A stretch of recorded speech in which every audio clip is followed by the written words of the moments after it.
Hello, good evening. My name is Richard. This is Over and Over and Over Again, and this is the Arsenal Women's Show. No, it's not Friday. We've had to readjust our schedule this week, and it'll be a few weeks as well. But we are here tonight, and we have got a lot of great stuff coming up for you. There was, of course, a victory at Leicester at the weekend, so we're going to look back on that. It was a very important debut, impressive debut as well. So we're going to look at that as well. A young player signed a new professional contract at the club. That's great news as well. So we're going to have a look at that. Plus, there's two big games in the next week or so, isn't there? Everton visit the Emirates at the weekend, and then we are over in Germany for the start of the Champions League group stage. Bayern Munich are our opponent. So loads and loads of great stuff to come tonight. And we've also got a very special guest on as well. So looking forward to this. It's going to be a great show. So come and join us the other side of this.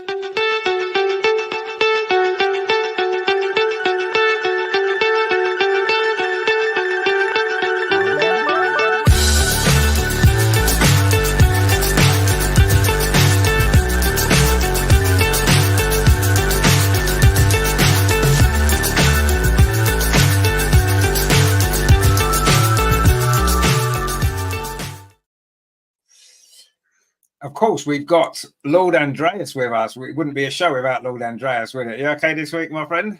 Yeah, not bad at all. Good evening, everybody, and I'm glad to be here. Busy schedule for our team, and I'm glad to be a part of this and discuss all the topics. Yeah. And not only have we got Lord Andreas with us, we've got a lady as well. Lady Ange is with us. How are you? Hello, thank you and welcome. Yes, getting over the dreaded lurgy that seems to have hit the UK. Very strange next, but yeah, getting there. Good stuff. Good to see. Of course, you have been a regular in the chat box over the last few weeks as well. So it's good to finally get you on the show. I know you've obviously done a lot of stuff on the Arsenal women as well, haven't you? Which is good. We've got Terry in the chat already. He says, "Evening, Richard. Can't wait to see who's coming in tonight." Well, there you go. You found out already. He says, "Is it Ammo with a new watch?" And Joe's been on his show to tell Crown and Cape if it's 29. It's not going to be 29, is it? He's not coming in. Greg says, "Evening, Terry, all in the chat. How you doing, my friend? Good to see you."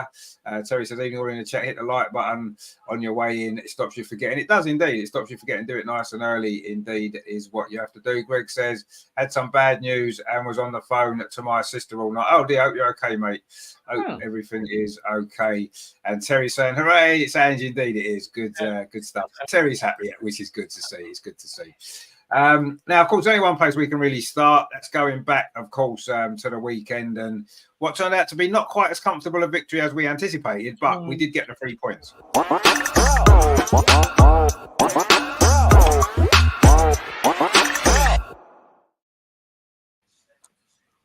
Now, of course, regulars on the show will know that I spent last season basically praising Stina Blackstenius pretty much every week.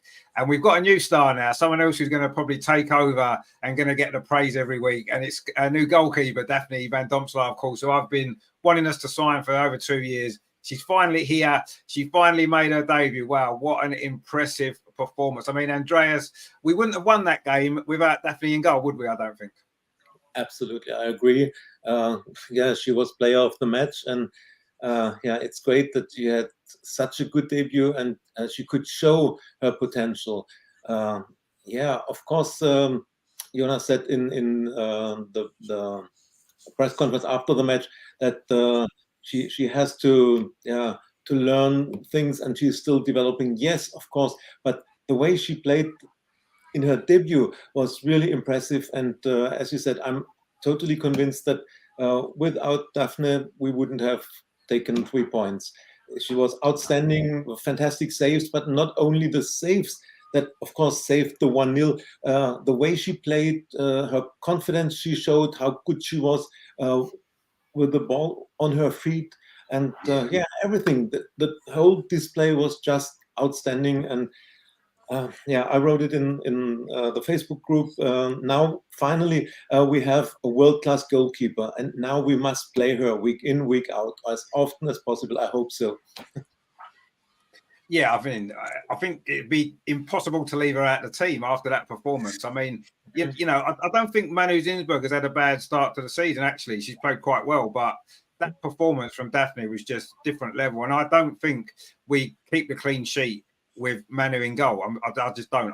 That one that she pushed onto the bar, there's no way Manu gets near that one. I'm sorry, there isn't.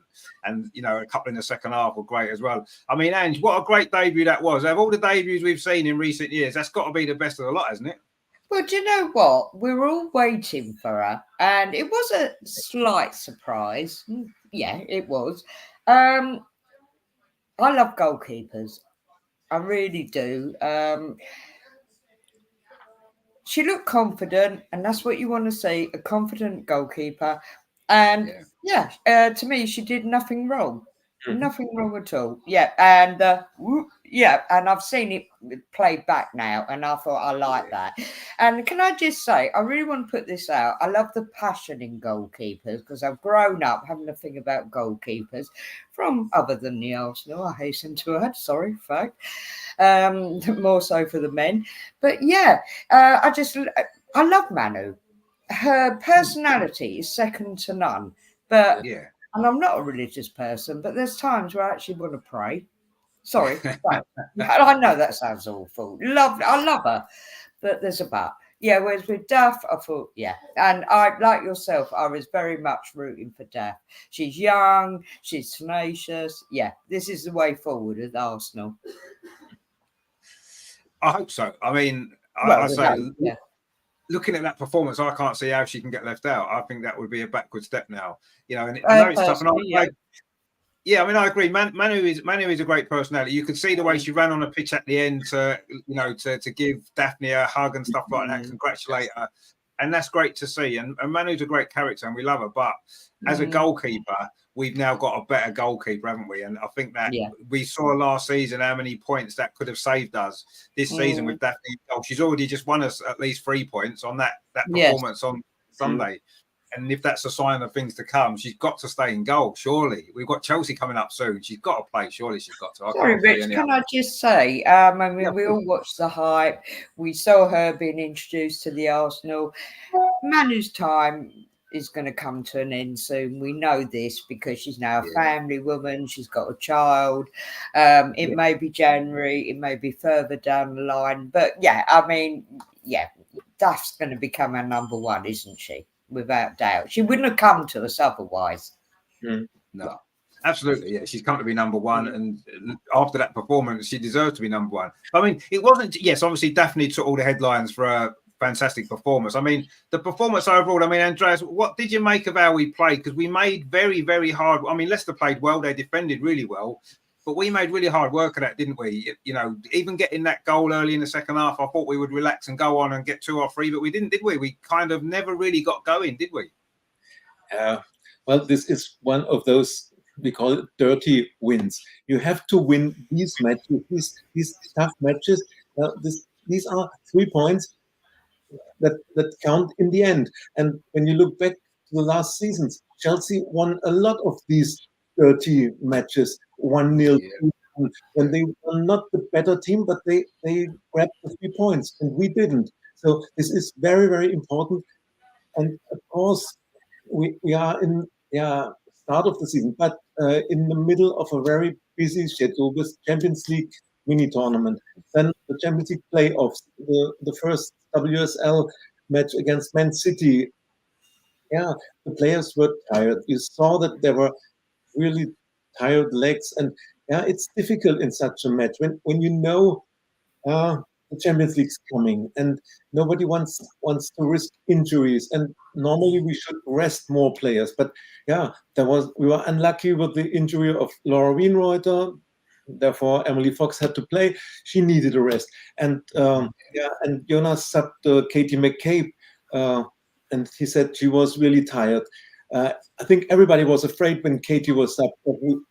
But I thought, oh no, not another injury. But fortunately, it's only tiredness and no injury. But this shows when players like Katie McCabe have to be subbed off. This shows how intense all these weeks were. And of course, expecting a firework and 4-5-0 would have been nice. But in the end, of course, goal difference. But in the end, the 1-0 gives us 3 points as a 5-0 would have given us 3 points. So in the end, I was satisfied that we won this match. And when you look at the statistics, I checked them before our show. It's we had 65% ball possession, but duels won only 38%. And yeah, and the corners, of course, this is a point. We had 12 corners and we made nothing out of this. We are still weak in set pieces. I know we changed the set pieces coach, but 12 corners and none of them brought real danger. Our attacking line was I don't know if you say this in English, we say in German, was hanging in the air. There was no creativity from midfield, no passes. The chance for Leah and the goal was hard work from Alessia, who not in the box. She's not as a number 9. She created these chances, but when she played more back and she tried to bring something to the team to solve the problem of no creativity. Some things didn't went to the best, and the idea of playing Caitlin Ford as a left back, some strange decisions, some strange things, but overall the team was tired. You could see this, and they brought home the 3 points. So that's the best. That's the best this match gave us, and not with the performance, but with the result, I'm satisfied. Yeah, at the end of the season, if we ended up winning the league, no one's going to remember how poor we were. We're going to remember that we got the 3 points, and those 3 points helped us where we needed to be. So yeah, I mean, ultimately, that is what matters. You're right. And I say this every week. I'll take a 1-0 win against everybody, because if you win all your matches 1-0, you're probably going to do quite well, aren't you? Let's be honest. But it's not always going to happen like that, I know. But Greg makes a good point there. He says the short corners were a disappointment. Yeah, the short corners were just getting on my nerves, because we did 1, 2, 3, 4, and none of them worked. It's like, you need to have variations, don't you? Do a couple of short corners, a couple of normal corners, then do a short corner, throw it in, mix it up a bit. We just did the same thing constantly, and never got anywhere with it. And is it because we have got a new set piece coach, and it's going to take a little while for their ideas to come off, like it did with the men's team? We got Nikola Jovic in. It took him a little while to actually work on that and get it to work properly. So maybe it's the same. Maybe throughout the season we'll see improvements in that area. Let's hope so, because we've been really poor in every game from set pieces. It's been terrible. So it can only get better, I suppose. But of course, it wasn't all doom and gloom. There was some positives. Obviously, Daphne, as we mentioned. I mean, and Frida Marnham at the moment is getting goals every week. How important is she again now to the team? Oh my goodness! And I think, sorry, I just want to ask you, Rich, was you at the Conti Cup? Yes. Oh, right. Yeah, so was I. And of course, we lived that experience of when she passed out, whatever you want to call it. Yeah. And we were obviously very concerned. And I'm sorry, blow the football. It was about her health. Yeah, but she's been an amazing player for us. And to see her get back on form now, I'm very excited. An amazing player.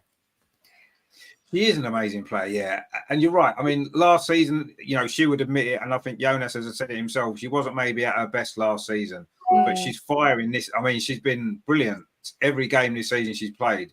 And again, she was the difference maker. Okay, Leslie made the goal with her hard work, closing down, winning the ball. Yeah.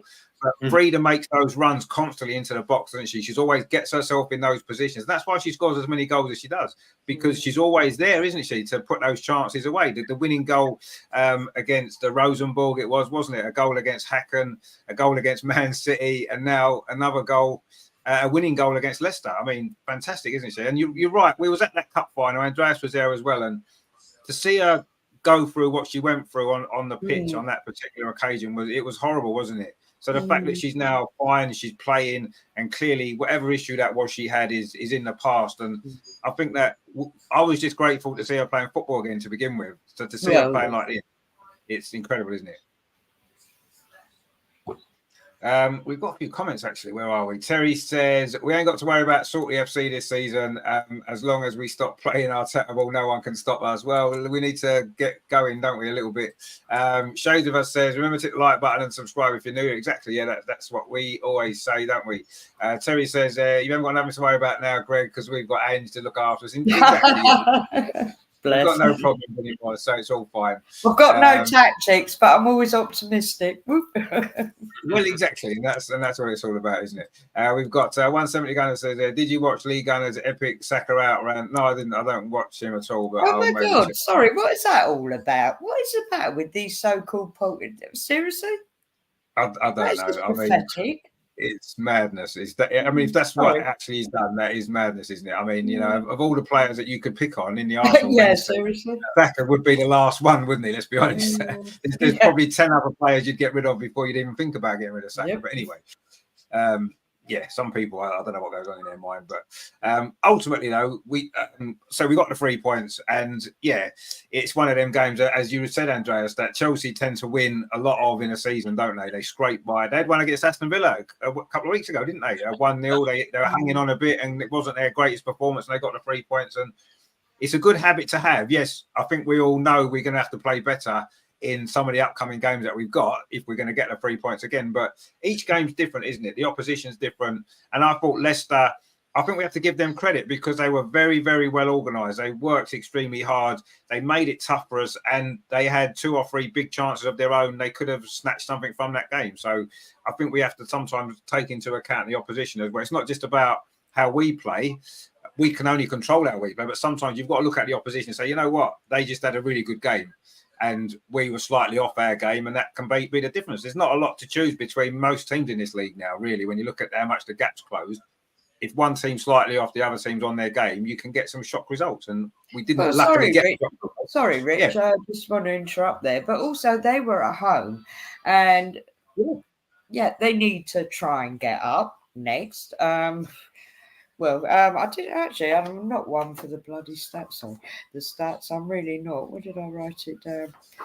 We love some stats. If you've got some stats, that'd be great because we love some good stats. Oh, sorry. Yeah, the Foxes have lost all 7 of their WSL games against Jonas' side by an aggregate of score of 24-2. Yeah, and those 2 goals came in that game last season, didn't they? When we were 2-0 down. But they were at home. They were up for it.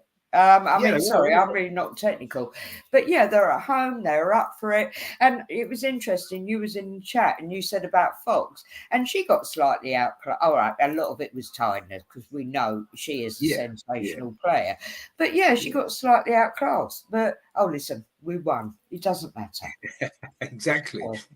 Now it doesn't matter. Looking back on it, we can look back on it and say, so what, we got through, we got the 3 points. Brilliant.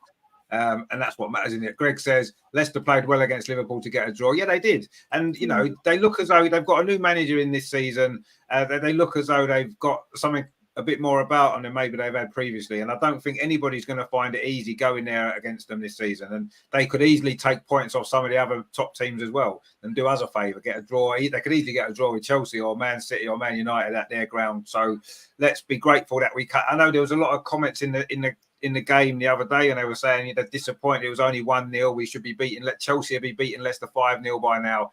I don't think not this Leicester team. This is a different Leicester team to what we've seen in the previous couple of years, and that could end up being a really good result at the end of the season when you look at it. You know, last season you remember we lost to Liverpool, didn't we? And everyone was saying, "How can you lose to Liverpool?" Liverpool finished 4th in the league in the end. You know, it wasn't the disastrous result that it looked like at the time. And I think this 1-0 win at Leicester at the end of the season might look back on that and think, you know what, that was a really big victory for us at the time, our first win of the season coming at the way that it did. So let's just look at it on the positive side. We won the game. We can play better. We will play better. We know we will. And just put that to bed and say, you know what, we did what we needed to do. And, you know, everybody played their part in one way or another to get the result. And we didn't play well, but sometimes you don't always have to play well. Yeah, Terry says, to be fair, Leicester have improved, but we should have made it a lot more comfortable. But that's Arsenal goals for you. Well, I mean, you say that, but it wasn't like we had lots and lots of chances. Last season, we had games where we would have 10, 12, 15 big chances and score 1 goal or no goals. that wasn't the case against Leicester. You know, we scored one of the only real chances that we had when you look back on the game. We didn't have lots of chances, did we? We could have maybe added a second goal, which would have made it a little bit more comfortable. But it wasn't like we had chance after chance after chance. If anything, Leicester in the second half in particular had more clear chances than we did in the end. So, you know, I think we have to just accept that and say, okay, fair enough. Greg says the only easy games this year will be against West Ham, Palace and Everton. Well, we'll find out about Everton very soon. Yeah. So let's not get too excited about saying about that. Yeah. I mean, they're the three worst teams, you would say, looking at the league, but each game's different, isn't it? And I don't think anybody gives. I mean, we lost to West Ham last year and they were terrible. They nearly got relegated. So, you know, I don't think you can say there's easy games ever. We have to turn up, play our game, and if we play well, we won't have any problems against most teams. But if we're slightly off it, we could have problems against anyone, as we've seen. But luckily, on this particular occasion, we got through. We got the 3 points, and we just have to say, yeah, brilliant. Let's move forward and build on it now, because you know I think we've had a tough start. Andrea said that earlier about the number of games that we've had with the Champions League qualifiers, intense games very early in the season. We've now had Manchester City, a very tough game in between those two Hacken matches, which were tough. Now we've had Leicester away, which was tough as well, and now we've got even more big games coming up over the next few weeks as well. It's a mad time, and it's a time where the squad's going to be tested. But all we can do is win the game that's next up on the list, and that's what we did on a Sunday. That's what we've got to do again this week, and keep going. Now, of course, there was some good news as well this week. There was no midweek match as such, but there was some really good news for a very exciting young player.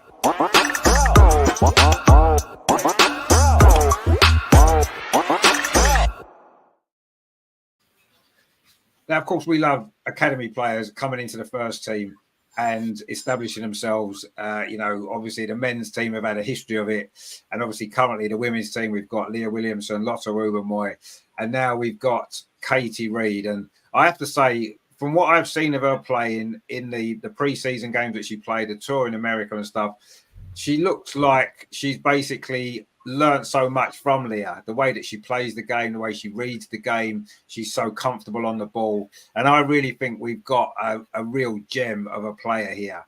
And, you know, we sometimes don't, you know, when we maybe thinking, oh, you know, we need to buy a player. Sometimes you don't need to buy a player. Sometimes you've got a player there already that you've developed yourself. And I think Katie Reid, you know, I'm glad she hasn't gone out on loan. I think she's going to get minutes in the team because of the number of games that we've got. And I think that this contract for her on her birthday as well, she signed it. Fantastic, wasn't it? I mean, Andreas, I think we're all excited about what Katie Reid can do in this team, because she looks such a great player already, doesn't she, at such a young age?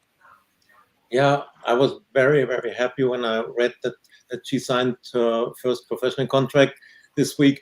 And the way she played in Australia when at the end of last season, and then in the US on this US tour, brilliant and so full of confidence. And it was as if she played so many matches before, and as she belongs there.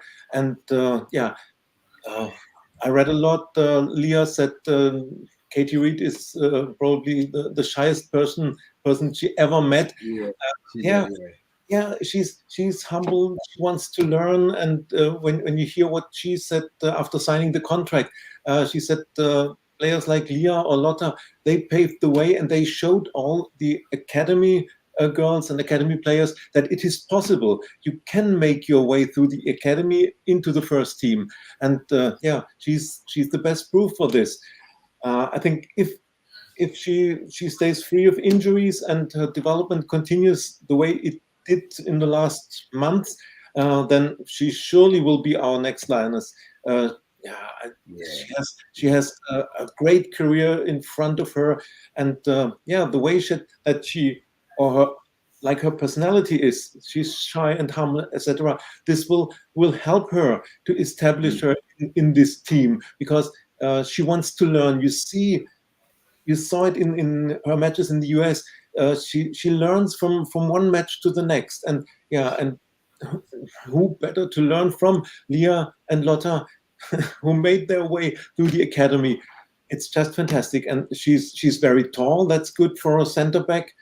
And just 18 years young. And I hope that she will get minutes. I was glad that we didn't send her out on loan because I think she's ready to play in the WSL. And I hope she will get minutes. Maybe on Sunday against Everton. This would be a chance for her to play. Maybe against this Norwegian team we have in Champions League. She needs the minutes. Of course, Leah, Lotta, Cody, and maybe if she returns, Amanda are still more experienced. They have the international experience. But she's 18. She has to learn, of course. But her skills so far and her personality, I can only say it again. I'm sure she has a future in the WSL and hopefully at the Arsenal. It would be great to have another academy player to be a regular in our squad. Great future ahead. Yeah, absolutely. And I mean, she does appear to be very shy, doesn't she? You know, in front of the camera, she's not natural, and and she always looks like she's embarrassed about everything. But yet, when she's on the pitch, that seems to disappear, and she looks confident. She looks assured. She looks as though, like you said, she's ready to play. Not only in the WSL, but even in the Champions League games, I think she's ready. But you're only really going to find out if she's ready by her playing. And see, I mean, I know she came on very briefly against Leicester at the end when we had players having to go off right, left, and centre. But I do think she's going to get a lot of opportunities this season with the number of games that we've got, and also as well, we are maybe one player with Amanda not being available. We are one player short in that position as well in the squad. So I think that now, I think she's going to be ready to come in and do a job when she has to. And I'm excited to see her play because, I mean, she caught me by surprise in the games that she's played, how good she is. I couldn't believe how brilliant she was. And I'm thinking, wow, when she was 17, obviously, and you look at her and think, what an incredible talent she is. The way that she's just a natural, the way she reads the game. And that's not something you can even really teach a player, I don't think. You've either got it there or you haven't. And she's clearly got it. And, I just think working with the first team, working with Leah on a daily basis in training, and Lotta and Leia and all the other players that she's working with, she's going to learn so much as well. So, I'm really glad she didn't go on loan. She's better off being here with those players to guide her. And you can see Jonas has got trust in her. And he is going to give her time on that pitch. I'm sure he is. I mean, Ange, it's great, isn't it, when you see an academy player like that making their mark? Maybe not enough. Maybe there's not enough academy players have come into the first team at Arsenal in recent years in the women. So it's really nice to see that she looks as though she's going to have a great future, doesn't she? Well, do you know what? Sorry, back to Jonas, and a bit like Arteta, people have very strong opinions, but he has given so much to the youngsters, hasn't he? Where possible. Well, he really has. Now he is. He is now. All right. People won't know it before that next. But no, he is now. And most importantly, with Katie, you can see she's a really good young talent. Yeah, she needs to be nurtured. I don't want to see her go out and learn where she can get her chances. Go for it. Exactly, and I think she will get her chances, and I think she won't let us down either. Sometimes, but particularly as a defender, I think as a young player, you'd be a little bit worried and think, is this young player going to? Young players tend to make mistakes. It's just the natural thing that they do, and you tend to think, do you want a young player in such a key position? But with Katie, I don't feel that way at all. I'd be really confident with her playing, in a sense, and Lotta's a great player. She still has those lapses in concentration. We saw it against Hacken last week, and she still has those moments. So it's almost like I would almost feel slightly less worried with Katie playing because she doesn't. I know she's not played enough games yet. Maybe she'll have some lapses of concentration as well, but she seems to be a lot more switched on when she's playing, I think, and she looks so. But anyway, I hope she's going to get a chance, and it is great, isn't it, that she's got this contract, and she looks like she's got a great future. And I think that's so important, isn't it? And Greg says it was good to see Leah at Katie's signing. Of course, yeah. I mean, Leah is a mentor, really, isn't she? Let's be honest. That's who she is. You can tell the way she plays, the way she is on the pitch, almost the way she runs with the ball. It's almost a spitting image of Leah, isn't it? So you can see how much of a mentor Leah's been to her. And I think that, if she continues to follow that path, I mean, what a perfect role model to have. Leah Williamson, England captain, lifted a Euros trophy for England. Do you know what I mean? One of the greatest players that Arsenal have produced ever in a women's game. So, brilliant that she's obviously really supportive of Katie as well, and I think that's going to really help her as well. Terry says she's a Gabrielle, big and strong, and isn't frightened to get stuck in. Very calm on the ball as well. Yeah, that is one thing that stood out for me was how calm she was with the ball, and that's a very Leah Williamson kind of trait, isn't it? Leah Williams never panics, does she? She never gets the ball and just boots it anywhere. She gets the ball, and even if she's under pressure, she'll still be calm. She'll pick her pass. She'll make the right decisions. And Katie looks like that's her game as well. So yeah, brilliant. And let's hope that we don't build her up too much, and it turns out that it doesn't quite work for her. But as what I've seen so far, I'm so impressed. I'm so happy that she signed. Greg says all the academy players look promising in pre-season. Yeah, they did, absolutely. And I know pre-season is different, and you can't always judge a player on pre-season because it isn't the same competitive edge that you get when you get into the WSL and the Champions League. But they've got to get a chance somewhere, and you've got to play them. And obviously, Katie's had her chance, and she was our best player in pre-season. I don't think there's any doubt about that. She played the most minutes. She was our best player in those games. So, of course, she deserves this contract, and of course, she's ready to play. We just need to make sure that she does. Terry says, Andrew will sort out Reed's shyness. Yeah, maybe sort her out. We need to get her around on the show so Ange can sort her out. Sort her out. Nah, she's fine. She's fine. Yeah, she'll be great.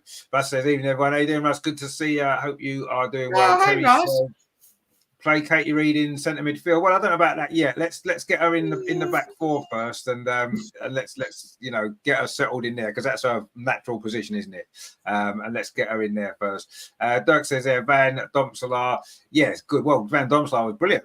Absolutely, we talked about her before. Brilliant. I mean, I'm so excited that we've got her, and what a debut she had. But yeah, so it's great that we've got another young player coming through, signing a pro contract, and let's just hope that she's going to keep developing the way that she has already because, wow, I'm so excited for her.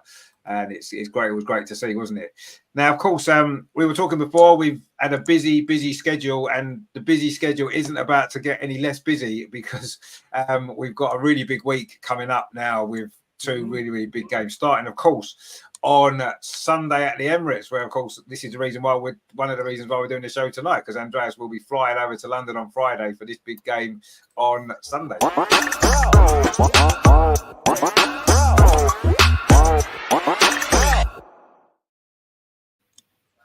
of course, I just hope that Greg hasn't jinxed it now by saying that Everton was going to be one of the easy games that we'd have this season, because traditionally, when we played them at home, yes, usually it's at Meadow Park, we've tended to beat them, but it's never been easy generally, has it? Last season, was it 1-0? I think it was 1-0 the season before. I remember that goal that Frida Marnham got from about 25 yards against them a couple of seasons ago. It's generally a difficult game. We never seem to beat them 5 and 6-0, do we? So I don't necessarily think it will be an easy game. They've had a tough start to the season. And from I saw they were playing Newcastle tonight in the Continental Cup. They were losing. I don't know if they still are. But yeah, obviously it's at the Emirates where we've got such a great record over the last year. There's going to be a decent sized crowd. It won't be a sellout, of course, but it's going to be a good crowd. And we've got this momentum now, haven't we? Because we've got through the Champions League, which we needed to. We've got our first victory of the season in the league. We had a decent draw against Man City. Everything's kind of in our favour. The only thing that worries me slightly was, as we mentioned before, how tired the team looked at Leicester. We looked really leggy. And, yes, we've had a week off to rest and recover. We've got a squad that we can use. That's my only concern. I mean, Andreas, it is a game that obviously at home at the Emirates, we should win against one of the weaker teams in the league. But as we've seen, football doesn't always work like that, does it? I mean, are you a little bit worried about the fact that we were looking tired last week? And yes, okay, we've got a week off, but it's, they're still training. They're not sitting about doing nothing all week, are they? Do you know what I mean? They're still working hard. Yeah, but this week of preparing this match is very important, I think. But looking back to last season, I think we won 1-0, and we had a draw away at Everton, 1-1 with this late goal in I think 98th minute or what. So don't underestimate them. And if people say, "Oh, what? That's not a big game," and it's crazy to fly over from Germany to London for a match against Everton. Yeah, maybe it's crazy, but I love this team. I want to support my team, and I want to be there. And if we only have 20,000, I don't expect more in attendance on Sunday. Well, then it's 20,000 at the Emirates. That's just fantastic. I mean, in German Bundesliga, every team would be happy to have 20,000 as an attendance. They have 5,000, 6,000, and they are celebrating, one new record, something like that. So I'm looking forward to this match, and I take every opponent serious and bring them respect. Everton has a lot of injuries. Today I read they only have 18 players in the squad ready to play right now, and in these 18 players there are 2 goalkeepers. They can't rotate much. They're playing today Newcastle, then on Sunday against us. Normally for Everton, Arsenal is an opponent where they say we won't win, and we won't take a point from the Emirates.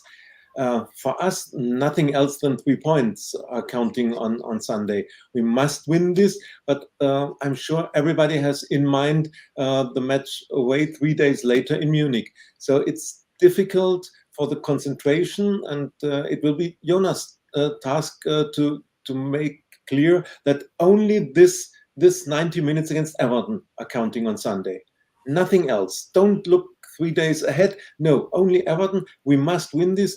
And of course, there will be rotation. But we have the better squad. Even if we rotate on 4 or 5 positions, we have the better team. And I'm sure we will win. I hope that we will score, hopefully, 2 goals in the first half. Let's go with 2-0 at halftime. Then we can calm down, make a few subs, and I don't expect a firework of goals or something, 5-0, 6. I think if we win 2-0, I would really be satisfied. No injuries, a little bit of rest for players like Emily, maybe Alessia or Frida, who play. All these players who played a lot of minutes, they need rest. Therefore, let's score early. Let's bring the match to bed for halftime, and then let's rest and bring some subs, and then bring home the 3 points. I'm looking forward to it. I'm looking forward to every match, and I want to be there. I want to support my team because I love this team. Absolutely, and every single game is important. Yes, okay, you could say the games against Chelsea and Man City are bigger games, and they probably are, but every single game is important because every single game there's 3 points up for grabs, and that's how you win league titles, by getting as many of those 3 points as you can. And you can't say, well, that game's not important, this game's not important. They're all important, and it doesn't matter who you're playing. The reward's the same, isn't it? If we beat Chelsea or we beat Everton, we still get 3 points each game. But it doesn't matter who you're playing, does it? The result's the same. So, I totally agree. It doesn't, let's win the game. And, we've got to win the game. You're right. We can't afford to drop points at home to Everton. A league title winning team will not drop points at home to Everton. So we have to win. And yes, again, it doesn't matter if it's 1-0 or if it's 6-0 or 8-0. The only difference, what that means is that if you win by a big scoreline, I suppose everybody gets a bit more confidence. The players who've scored the goals get more confidence. The fans get more confidence about future games. And that's the only real impact, is a confidence point of view. But the only thing that really matters is the points at this stage of the season, at least. People say, well, goal difference could matter. Goal difference might matter. We don't know yet because we've only played 2 games into the season. So at the moment, goal difference doesn't matter. It might matter later on. Well, then later on in the season, we'll have an opportunity, if we need to think, okay, well, this game here, it might be about winning by a few more goals because we may be behind on goal difference. At the moment, it's just winning the games. It's a busy schedule, and we need to just get those 3 points. But we should. I mean, you're saying you'll be satisfied with 2-0, Andreas, and I'm sure we'd all be happy that we've won 2-0. But depending on how we play, if we play to our top level, we should win by more than 2-0, let's be honest, because we're a much better team than them. We're at the Emirates. We play so well at the Emirates on the bigger pitch and this, that, and the other. So, yeah, but let's win the game. First of all, let's get the game won before we think about winning 5, 6, 7-0. Let's get 1-0 up. Let's get 2-0 up. Let's get the game in the bag. And then we can think, okay, now we can relax and now we can score some goals. Like the Hacken game. Took us a while to get going. We got the goals in the end and we won 4-0. Something like that. I can see this game being quite similar in the sense that I think, it might take us a while to get a goal. I think Everton will just get everyone behind the ball, try and make it tough for us for as long as they can. We'll score at some point, you imagine, and then hopefully we can go on and get some goals in the second half. They'll run out of legs, you would have thought, at the Emirates on that big pitch defending, as long as they're going to chasing around trying to get the ball. So we may well get some late goals and it might end up a little bit better than 2-0. But let's see how it pans out. I mean, Ange, you're looking forward to this game because obviously they are all important games and it's a good opportunity, isn't it, to keep this momentum going that we started to build up now? Well, I'm not going because I'm going to the Chelsea game. So I'll be watching it on I believe it's on the dreaded Barclays. Is it? Yeah, that was fun last week, wasn't it? That was fun. Come back, FA play, all's forgiven.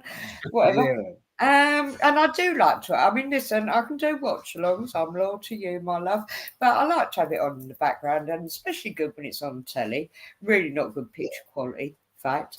But yeah, I love it on for as long as it works. I listen to you, and I'll tell you now, you're far better commentary. Oh my God, that commentator, he was. I mean, I can't give you tactics of football, but my goodness, he was rubbish. He was flat, totally flat. Next, I'm looking forward to the game, and I'm going to be realistic, like Andreas says. We'd love to do a Chelsea with Crystal Palace. Poor so-and-so's, annihilate them. Probably won't happen. I'm a realist. I get that totally. But you're right. It's just about the 3 points at the moment. And we're at home, win next. Yeah, end of. Exactly, yeah. I mean, we need to win the game, though. And I say that's the only thing that really matters. And I think sometimes, in modern football, there's a lot of analysis goes on and there's a lot of talk, isn't it, about how teams are playing and tactics and all this, that, and the other, right? And it makes for good TV and everything else. It does. But the only thing really that matters is, have you scored more goals than the other team? Have you won the game? Yes, we've won the game. Yeah. That's all that matters ultimately. And I don't really care about all that other stuff, Yes, it's nice to see your team play well. You want to enjoy the game. You want to see some good football and you want your team to win. And they're the most important things, aren't they? All this stuff about, all the tactical analysis that they go into and all that stuff, it's really pointless. It's irrelevant. The only thing we care about is the result. I'll call it out. Sorry, folks. I'll never be invited on here again. I don't actually understand it. I grew up just watching football. Nobody explained it to me. I know you have to get forwards, opposition goal, try and get a goal. Next. I'm really basic. Exactly. But when you see good attacking football, it's enjoyable. Exactly. And I think that's what I took away from going to the Man City game. Yeah, we got a draw, but I wasn't disappointed. I enjoyed what I saw. Yeah. It was even, wasn't it? Obviously, we want to change that deficit in due course, but it was a good game. Mm-hmm. And that's a bonus. But yeah, most importantly, get the 3 points next. Yeah. And I think sometimes that almost gets forgotten about nowadays, doesn't it? Enjoying the game of football, watching two teams, go for it, trying to win a game, playing attacking football, having, scoring goals. And that's the reason why we all enjoyed football when we were growing up, why we started watching football, for those moments, really. We didn't watch football because we want to see a left back playing in midfield, or we want to see people talking about a number 6 position or a number 8 position. No, we don't care about it. I still don't know what it is now, Nick. It's not, is it? It's nonsense because, a number 6 is a shirt number, and it's always been, when we were growing up, number 6 was a central defender. That's the central defender wore number 6. Tony Adams, for example, number 6, right? A central defender. And now suddenly a number 6 is a midfield player. Well, when did that happen? When did number 6 become a midfield player? It's nonsense. It's total and utterly nonsense, right? You've got defenders, you've got midfield players, and you've got attackers, right? That's what you've got in your team. And the different positions are just, I don't know, it just makes no sense to me. If they're on the left-hand side, that's where they play. If they're on the right-hand side, they're on the right-hand side. If they're in the middle, they're in the middle. You know what I mean? That's all that you care about. Well, that's pretty basic to me. I can get me around that. Exactly. And that's what it needs to be. And I think over probably the past 10 years in particular, everything's been overcomplicated. Everybody look at the way that teams play now, playing it out from the back, playing it back to the goalie, playing it to the other centre back, playing it back to the goalie again. It's just overcomplicating everything. The other team close them down and then they panic.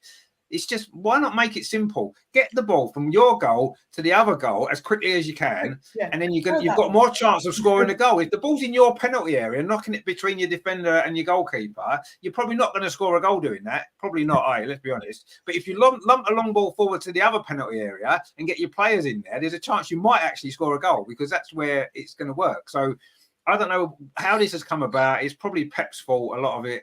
Yes. But ultimately it's ruining football, and we now get coverage of football. And I remember there was an interview with Brian Clough going, I think it was in the early 1980s. I love Brian. He's my manager. Yeah, Brian Clough was fantastic. And there was an interview that he had, I think it was with John Motson. And basically what he said was, he says, you don't show enough football. You talk too much and you don't show enough football. And this was in 1981 or something, he said this, right? Or whenever it was, right? And what's happened now is it's gone completely even further that way. Now you get an hour of build-up, you get loads of adverts, you'll get a little bit of football, and then you get another load of 2-hour waffle afterwards. And it's like, no one cares about that, do they, really? People just want to see the game of football. And as Andy said, rightly so, you want to see a nice, good game of football, two teams attacking football, getting you out of your seat, being excited, and then you go home and you think, wow, that, win or lose or draw, you want to go home thinking, wow, what a game of football that was I just witnessed. Obviously, you hope you've won because it makes it even better. But you're right. And now that seems almost irrelevant to most people that watch football. They just want to be over-analysing everything. And it's like, no, it's not. And, football's become like that, hasn't it?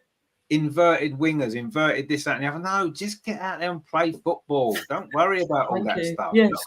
That's what we want to see. We just want to see goals. That's all we've gone for. We want to see goals, attacking football, and something to remember the game by. No one's going to remember the fact that your left back went into midfield and played 30 minutes in midfield and it changed the whole shape of the team. Nobody will care about that. What they care about is, did you win the game? Well, no, we lost, but the left back played really well by moving into midfield. Yeah, but nobody cares. How did your number 6 play? Well, we don't care. We lost the game. It doesn't matter now. But it seems like that's become too important, isn't it? And I'm hoping that in the women's game, it hasn't quite got to that point yet, really. It's still behind, which is a good thing. And I'm hoping that it doesn't become like the men's game too much, because already we're starting to see a few things creeping in from the men's game into the women's game, and I don't really like it. The fact that that's so different is what makes women's football, for me, better, because of how different it is. They're similar. It's the same sport. It's the same rules, but they're different, aren't they? And I want it to stay different, because that's what makes it special. We don't want to see, a lot of people say to me, oh, well, men's football is better than women's football. Why do you want to watch women's football for? And I'm like, well, it's not better or worse. It's different. And that's the whole point. We don't want to see a slower version of men's football, because that's not what's going to be enjoyable. We enjoy watching women's football because of what it is. And it is a bit slower and it isn't quite as physical. And you don't get people rolling around being injured every time they're sneezed on, right? But it's all the better for it. And I kind of don't want that to change, but I fear it's going to now with the new TV deal and the more coverage it's getting, bigger crowds in. I mean, you're saying about the crowd, Andreas, 20,000. I mean, yeah, it might not be one of the big crowds at the Emirates on Sunday. It's not an attractive opposition, but 20,000. If we had it at Meadow Park, we'd have got 3,000 there, 4,000 at Meadow Park. 20,000 is still it's still going to be the biggest crowd in the WSL this weekend, you'd imagine, because I haven't seen all the other fixtures, but I'm assuming it will be. And it just goes to show, doesn't it, that the crowds now are wanting to come and watch the game. They're wanting to be there and experience these fantastic moments and these matches. And that's what we need to not let go of, because that's people come to the stadium to watch the games because they enjoy it, not because of all this other stuff that goes on behind the scenes that no one really cares about. Terry says, come on, chaps, I'm going to put going to prison on the line here. We're talking 5, 6 or 7-0. Wow, Terry is really confident. 5, 6 or 7-0. I don't know about that. Greg says, I agree 100%, Terry. We should win easily. Well, we should win easily, but winning easily doesn't necessarily mean you score a lot of goals. Winning easily means you dominate the game, maybe 2 or 3-0. That's an easy win, isn't it? And that's probably more likely. But anyway, Greg says it's an easy game. Just put the ball in the net. Exactly. Yeah, it's an easy game. Get the ball from your goal to the other goal in the most effective way possible. That's what you should. That's how, if I was a manager, that's what I'll be doing.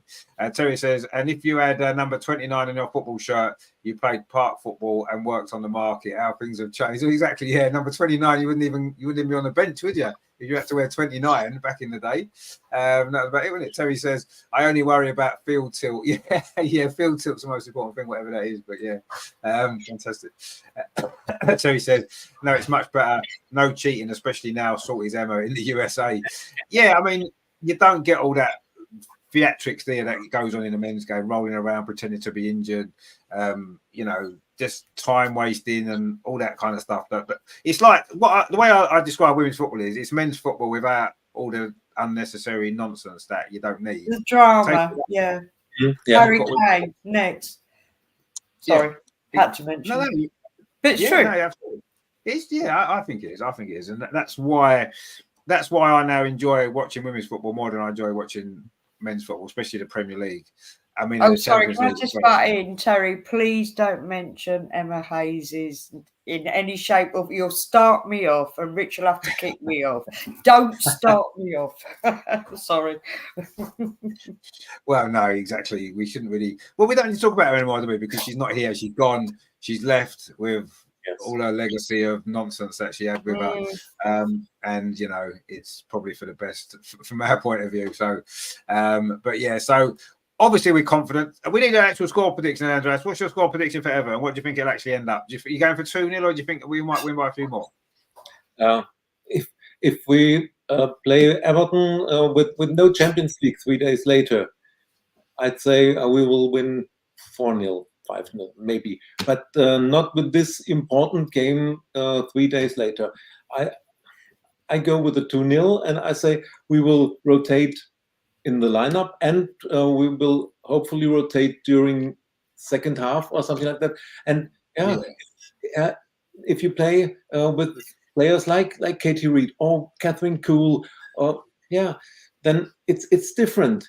We don't start with our top 11, and that's why I think it won't be too many goals, and especially in second half, I think everybody will take care not to get a little injury or something like that, or get a knock.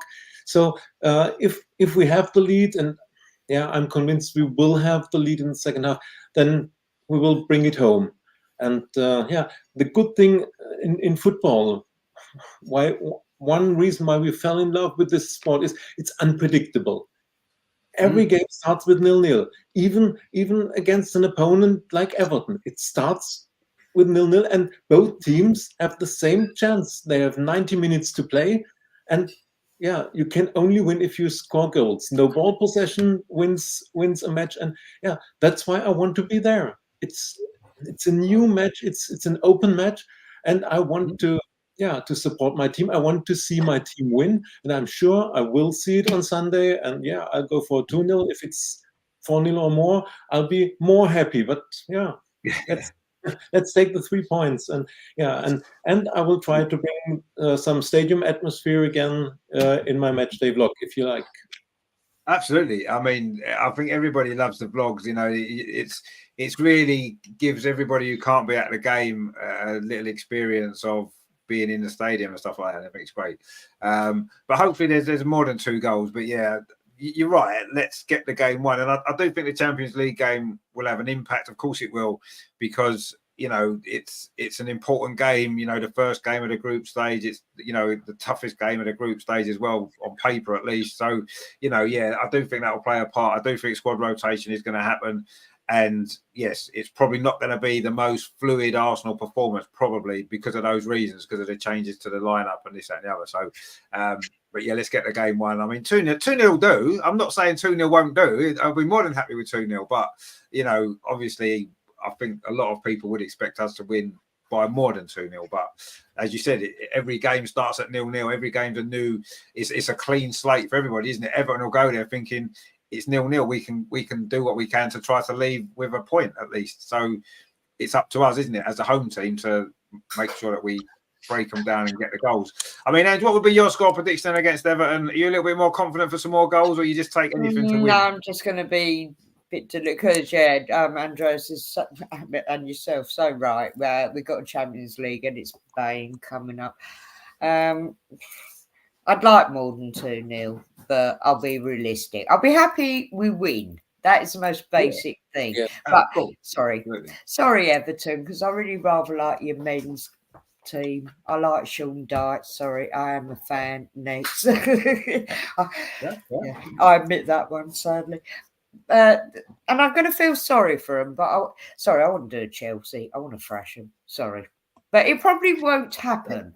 Oh, I tell you, I'd like to see start. I'd like to see Rosa start. Yes, I would actually. Yeah. And this is the type of game maybe to start her in, isn't it? Yeah. You know, I was a little bit surprised she maybe didn't start against Leicester actually, because I thought that would have been a good game to get started. But yeah, we need to use the squad. We've got a squad now. We've got a really good squad. As Jonas has said, we've got a Champions League squad. So we've got Champions League games now. So let's use that squad. And using the squad is in certain games playing, giving players starts. And I agree. I'd like to see Rosa start. Yeah, I really would. And let's see what she can do from the start of a game, because she did well against Man City when she came on, set up the equalising goal. I thought she made an impact. So yeah, let's give her a start. I agree. Yeah, let's get Rosa in, and yeah, let's make some changes to the lineup. Let's use that squad because it's a very good squad we've got, and we can rest and rotate, and it isn't going to weaken us too much.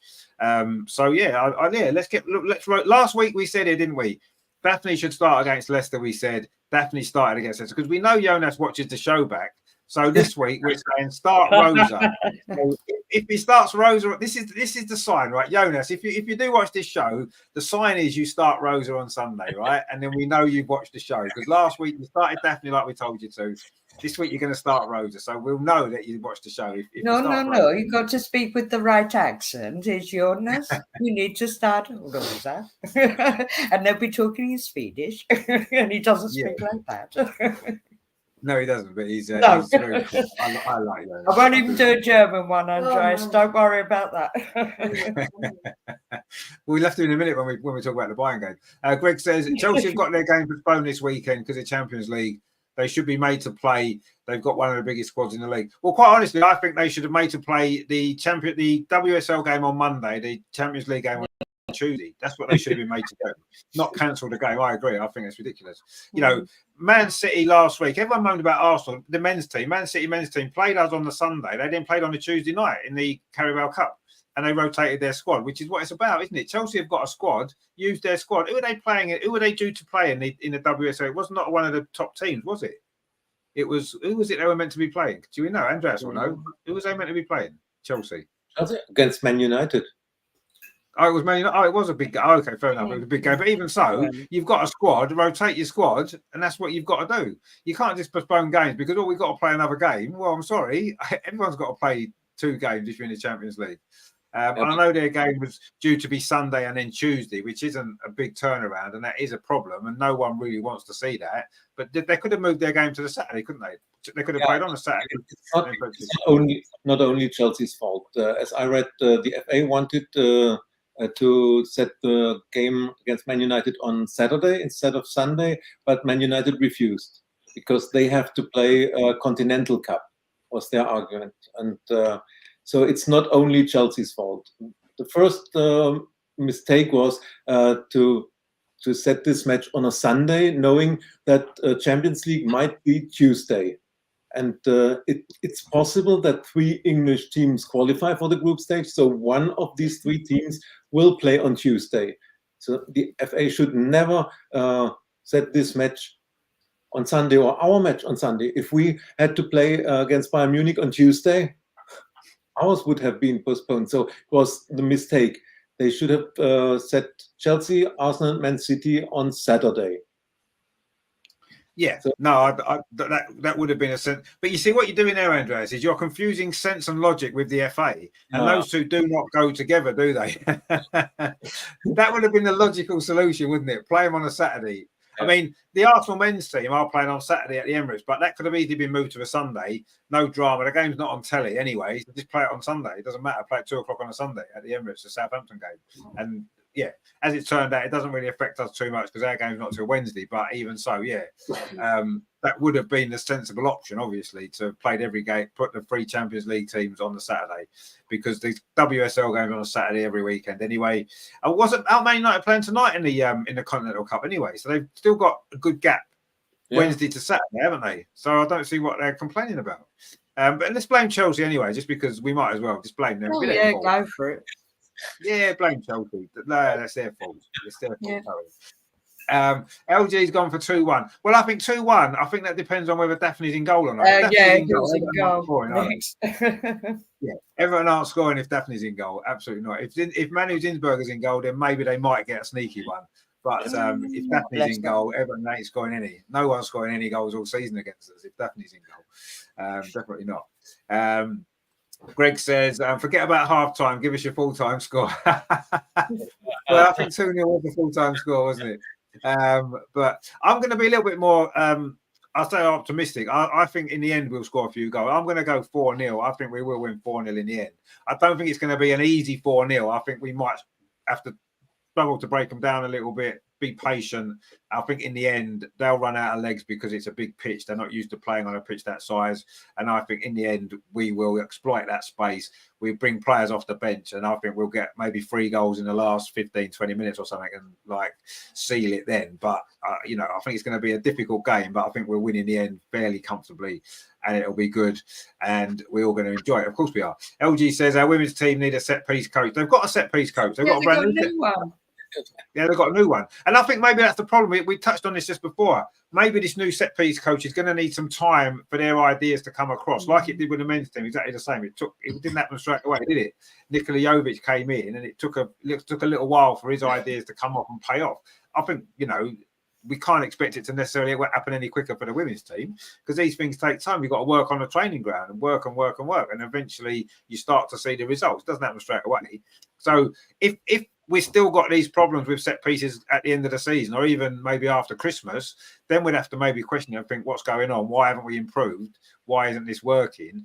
But at the moment, I think we've got to understand it's a new set piece coach, new ideas coming in, and it's going to take time. And they need to figure out, the girls need to figure out maybe who's best to take the corners, who's best to attack them in this position and that position. And it's just working things out, isn't it? And again, we're probably going to overcomplicate it.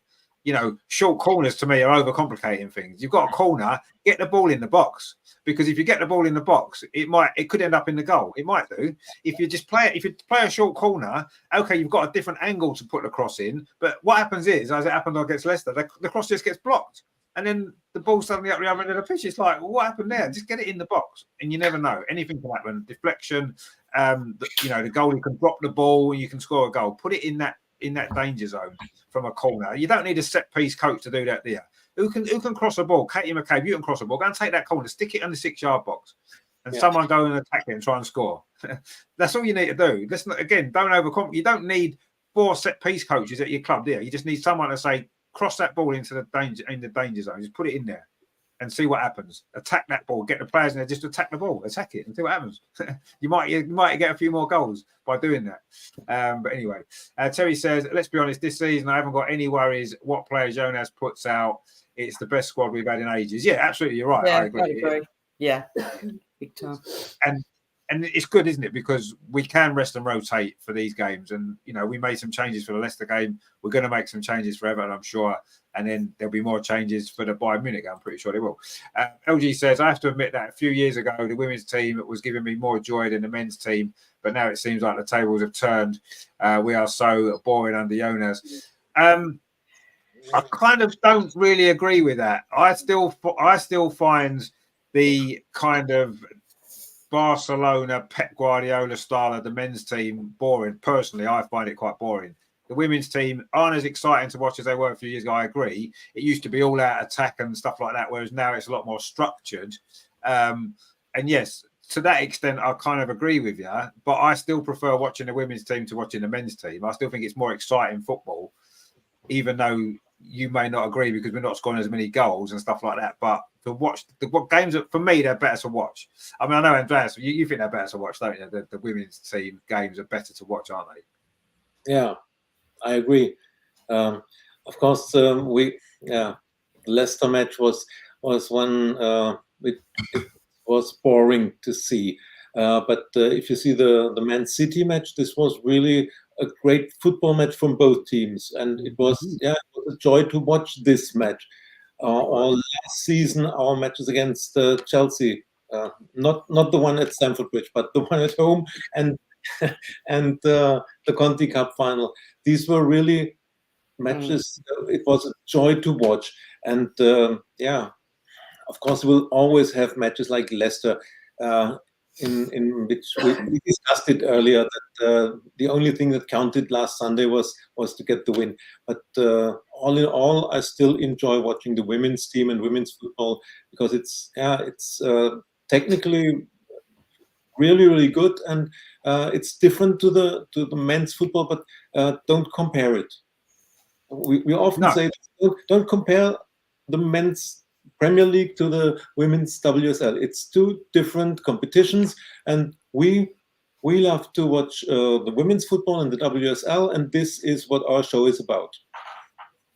Exactly, yeah, and I it's possible to like both. Of course it is, and we all follow the men's team, we all follow the women's team, and it's possible to like both. And everyone's going to have different preferences for the sorts of football that they like. I mean, someone said to me the other night, I was watching the men's game. I can't remember which one it was now, whether it was the one last night or last week, I can't remember. And someone said, "How can you not enjoy the football that this team are playing?" Meaning the men's team. And I'm like, well, everybody's got style of football that they enjoy more than other styles of football, don't they? And it's just that's just naturally the way it is. And I haven't become overly I haven't really overly enjoyed the style of play that the men's team play. It's effective, we get results, and that's fantastic. But in terms of enjoying the style of football, I much prefer watching the women's team play because I do think that's a more enjoyable style for me. Everybody's different, I accept that, but for me, I'd rather, if I was given a choice, if both games were being played at exactly the same time and I could only watch one of them, I would watch 9 times out of 10, I'd choose the women's game over the men's game. And we saw that last season, didn't we? Arsenal played Man City at the Etihad, the men's team, on the same day as a Continental Cup final. I never watched the men's game at all. I didn't even care about the result. It wasn't until later on, after we'd got back and I had 5 minutes to sit down, I looked at the result, oh, it's 0-0. And I didn't even think about it because to me, it's no choice to make when it's like that. Obviously, in an ideal world, you can watch both, like we can this weekend, like we could last weekend. Brilliant. If you can get to watch both, fantastic. But if I had a choice, I would choose the women's team over watching the men's team. And I would do that pretty much every time. I mean, and obviously, you like watching the men's team as well. Of course you do. We all do. But it's a different experience, isn't it? Both in the stadium and when you're watching on telly. Women's football, for me, is a more enjoyable experience. How do you find it? Because obviously, you watch both, don't you? Oh, sorry, you're talking to me. Yeah. Sorry. Yeah, I do. And obviously I go to the women's games, and just like you said, I prioritise. I just enjoy the women's more now. When I first started out, it was only ever men's football. I still enjoy a men's game. Don't get to see them. I like a cup final in whatever shape or form. I like the drama, the excitement. But yeah, I would definitely prioritise over women's football. I don't even know how to describe it at this point. To me, it's just a joy. And you get some really boring games, like the good old 1-0, like we had on Sunday. But it is what it is. You have to take it because you support your club, you support your team. It's what it is. But and actually, people are going to think I'm seriously weird. For the women, I love the fact that they've got back in the group stages of the Champions League because it's a totally different ethos to what it means to the men's. All I've ever seen from the men's is money. Everybody bangs on about the money. Oh, what money are they going to get? Yeah, I know it helps, whatever. But for the women, I hate to even mention their names, Barcelona. They're and who's the other lot who keep winning it in the women's? Leon. Yeah. Good on them. They're amazing. Well, Arsenal did it once. Next, whatever it was called back in the day, but exactly. that it's just a different status. Different status. Yeah, no, you're right. It is. No, you're right. The men's games become all about money, isn't it? That's all it's literally about.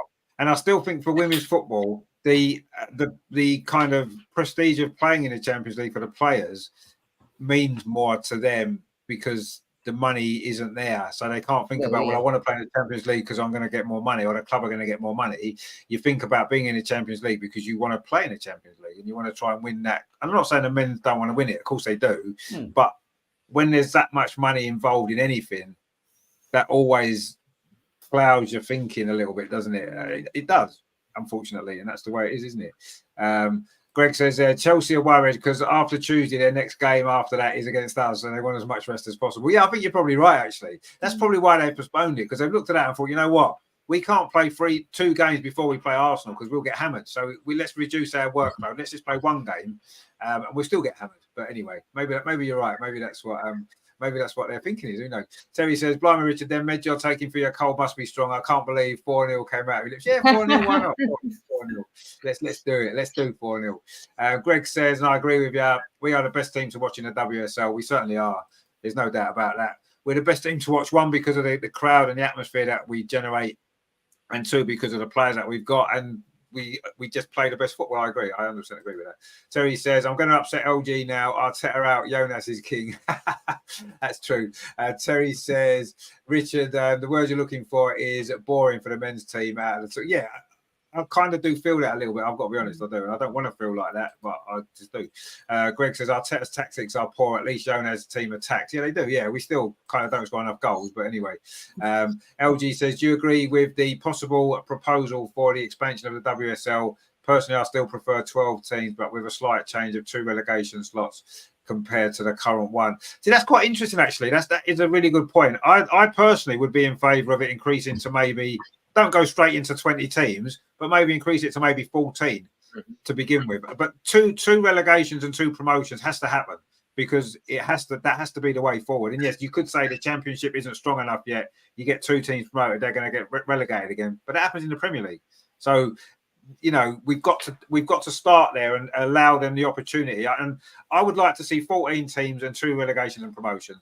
To me, that's the next step.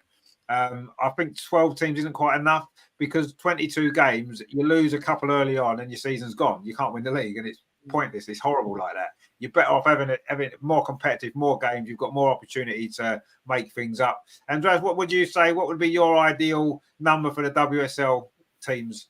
Yes, absolutely. 14 teams and 2 teams relegated. But it's important that we have the Championship fully professional. That must be the next step. I mean, we all read about this new TV deal, £30 million plus add-ons, in total 45 million for all teams in the WSL and in the Championship, and then make the Championship fully professional. And then, it's important to open the path for the teams in the Championship to the WSL. It must be possible for them to get promoted, not only 1 team. And then if you play a bad season, you are relegated again. And then, so with 14 teams and 2 up, 2 down, this must be the future. And I think we have to do this next step. The German Bundesliga is doing this for next season. They are currently playing with also 12 teams in the Bundesliga. Normally 2 are relegated, but next season only 1 will be relegated and 3 are going up, and then they have 14 teams. And I think this new core, or how they are called now, WPLL, this must be the next step. The money is there with the new TV deal, so let's do this. And as I said, once again, Championship must be fully professional, and the gap must be we must close the gap between the Championship and the WSL. That the team that are promoted, that they are able to compete in the WSL. This will be an important step. Absolutely, yeah. No, I think that's an important point, actually, yeah, because it's all very well promoting more teams, but if they've been playing semi-professional in the Championship, they're not going to be able to compete in the WSL, and they're going to just lose every week, a bit like we're seeing with Crystal Palace now. Although hopefully they might improve. But yeah, no, that's needs to be what happens. I mean, Ange, would you like to see more teams in the WSL and more promotions and stuff? Well, it's progression the way forwards, isn't it? And yeah, I'm going to go along with 14 at present. I'm also going to sound really selfish here. I'm not an overly rich person, and I'm loving the availability and how affordable it is to watch games. Sorry, this is a fact. Yeah, I would like to go to a men's game. It ain't going to happen now. Next.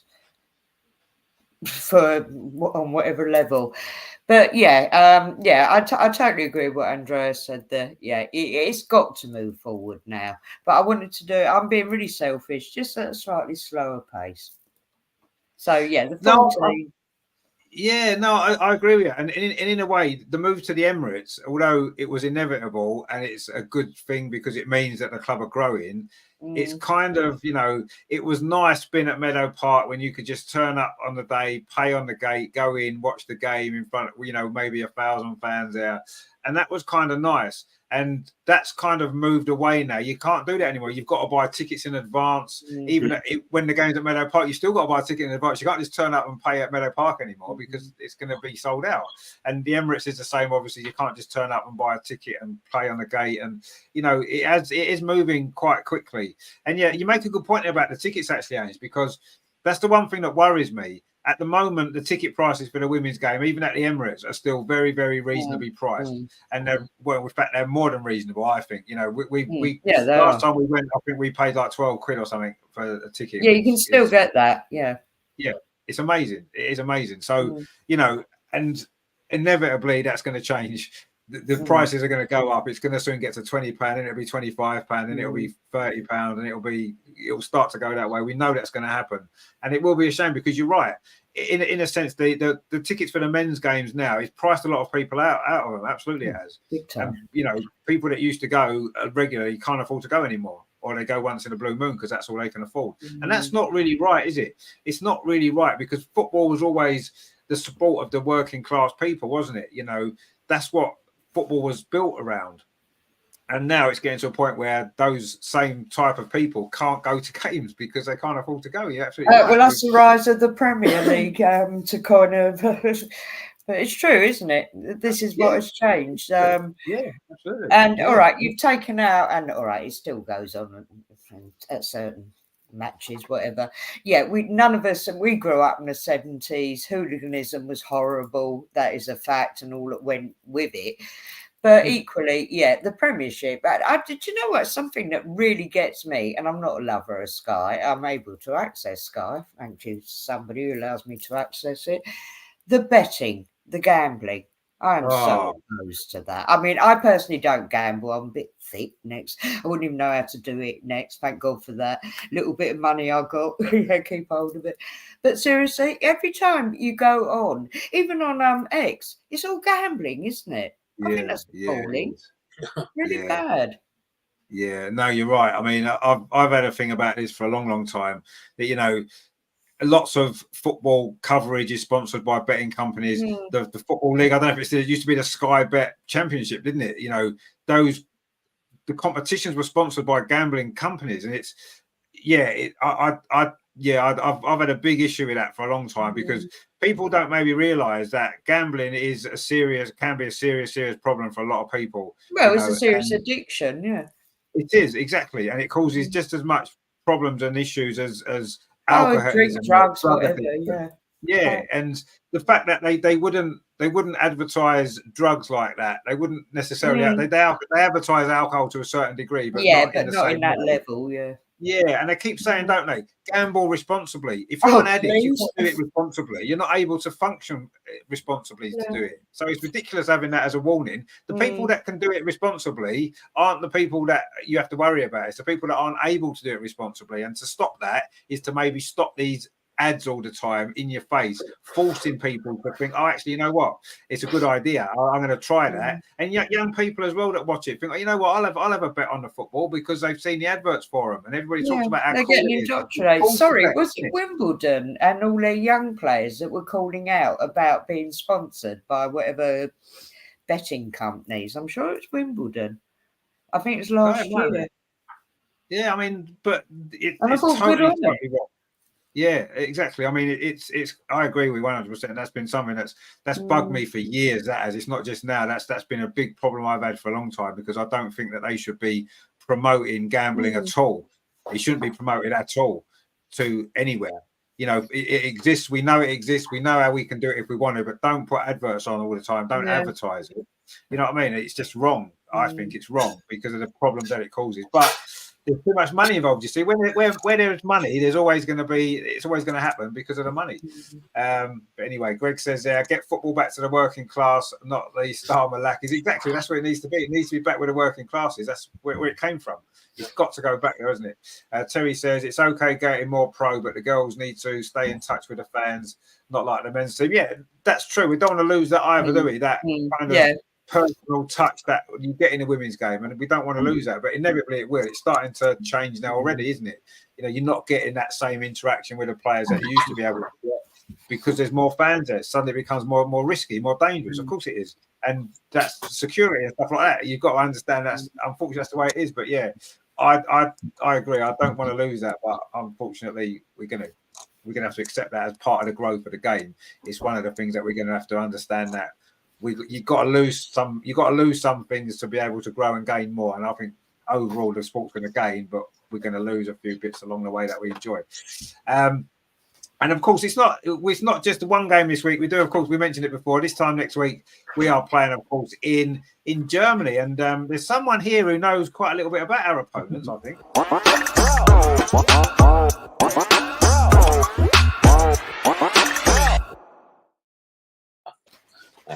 Of course, as always, Arsenal versus Bayern Munich. It's always the Andreas Derby, and it's going to be the Andreas Derby again, of course, next week. The first game. If you remember, of course, last time we were in the group stage, our first game was away against the more fancied team in the group, and we went away to Lyon and won 5-1. I'm not expecting anything quite like that. But I mean, Andreas, what's Bayern Munich's form like? Because obviously you've been watching them this season as well. How are they playing? What do you think our sort of chances are of going there and getting a good start?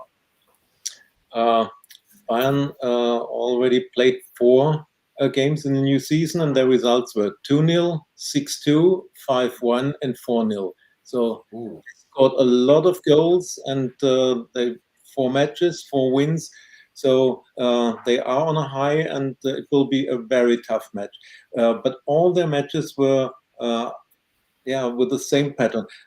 They struggled in the first half.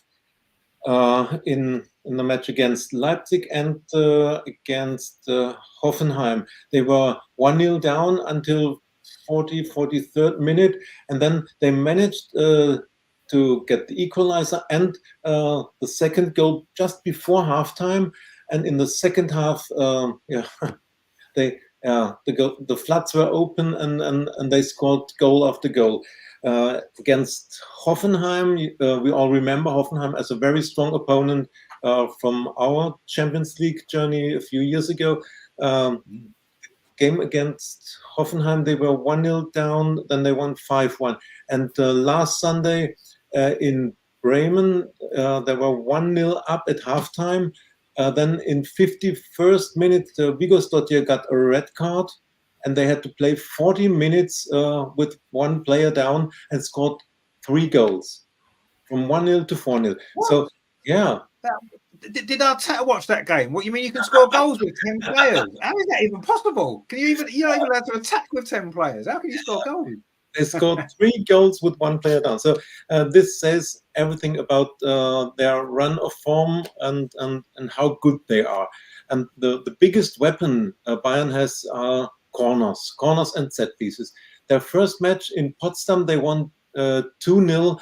2 corners headed in from centre back Linda Sembrand. She's already 36 years old, Swedish international. She headed in 2 corners. Then in all the other matches, it was at least 1 goal, 1 or 2 goals from a corner headed in from one of the center backs, or against Bremen it was Lea Schuller who scored after a corner. So this is their biggest weapon, and I would say if we play Manu in goal in Munich, we will of course concede from a corner, at least one situation. So let's play Daphne in goal, but I'm sure Jonas will play Manu in this Champions League game. At least we have to be aware that this is the biggest weapon Bayern has, and their power in the second half when they find the breakthrough or break the deadlock and score their first goal, it's nearly impossible to control their offensive power. We know the names: Clara Bull, Lea Schuller, of course Georgia Stanway. She scored, I think, in 3 games in a row, and she had a cracker of a goal in Bremen from 20-25 meters, like she does for the Lionesses. So she's in a really good form. That defense with Vigos Dottir, normally Magda Eriksson, who we know from Chelsea, but she's injured. I don't know whether she will be back. She had a knee injury. So, as I said, Linda Sembrand, the 36-year-old Swedish, is playing in center back. Julia Gwynn as a fullback. They have a really good team. They're in a good form, playing at home, but they are playing at the campus. And normally the attendance is maximum 2,500. Now I heard the rumors that they have an exceptional allowance to have 4,000 in, but 4,000, and we have 20,000, 30,000. It's totally different, and our players are used to big crowds or to good atmosphere. It will be a tough match from the 2 best teams in the group, and we don't want to lose the first match. But Bayern also, I think, if they would have a wish list, then they would say, please not Arsenal on match day 1. So, and the pressure is also on Bayern. They're playing at home. They should win their home matches. Last season in Champions League, they drew against Rome and Ajax at home. So this cost them the qualification for the knockout stage. We have a chance there. We must be good in defense and self-confident. Defend their corners good. Then everything is possible. But it will be a really good match. And for us as fans, supporters, it will be a good match to watch, because the quality of the squads from both teams is extremely high. Yeah, and as we said before, that's so important, isn't it? You want to see a great game of football, and we did play them in the knockout stage, didn't we? In a quarter-final 2 seasons ago, and we did lose 1-0 away, didn't we, in the first leg? And although we turned it around, and in a 2-leg tie, maybe losing the first leg away isn't necessarily, if it's only by 1 goal, isn't necessarily the end of the world. But I think in a group game, losing your first game away from home, I think would be a worse result now to lose this game than it was to lose that first leg before, because it's not like you can make up of the ground in the second leg. You've lost 3 points in the group, and suddenly you're under pressure in your second game. You have to win your second game then, having lost your first game. So I think it's more important in this game that we don't lose as we did before.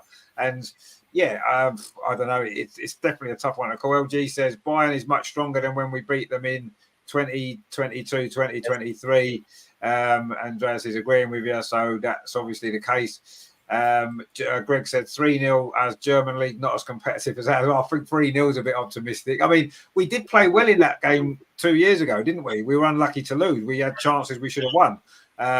But no, I can't see us winning 3-0, let's be honest. I mean, that's incredible. Greg says McCabe against Oberdorf, only 1 winner there. That's quite an interesting battle, isn't it? 2 of the most physical players that there are. So that'll be interesting. I mean, there's lots of interesting battles in that game, obviously. I mean, Ange, do you think we can go over to Germany and get a positive result? I mean, a draw would be all right, wouldn't it? Sorry, Lord Andreas, I was almost living in blissful ignorance. Now I'm just so not optimistic in any shape or form. I did do some research because I really don't do foreign football, but I thought I'd better show willing. And they're top of the Bundesliga. Yeah, and just by what you've spoken about, they've got some blinding players, and what can I say? Jonas put a really strong lineup. Girls, sort out. Silly Everton. Sorry, really shouldn't have said that. But yeah, strong lineup. Our girls can go for it. I don't know. Maybe take a draw. I don't know. Just by what you've told me, they sound a bit better than I thought they were. No. But hopefully I've been proven wrong. Seriously. That's how I work. I'm always pessimistic to be optimistic. So I'm going to say Arsenal women are going to be a bit rubbish with a strong lineup, and they'll just do it. Yeah. Okay, well, that'll be. I mean, to be honest with you, I would take a draw away from home at Bayern Munich. I would take a draw. It's a decent start to the group. You've got a point on the board. You haven't lost any ground on the other team that we're probably going to be battling away for that top spot. So I think I'll take a draw. Can we get a draw? The set piece thing worries me a little bit. Their strength from set pieces, because that's not our strength, is it at all? And I think you're right. If Manu Zinsberger's in goal, and that could cause problems because she's not great at balls into the box. So, let's see what happens.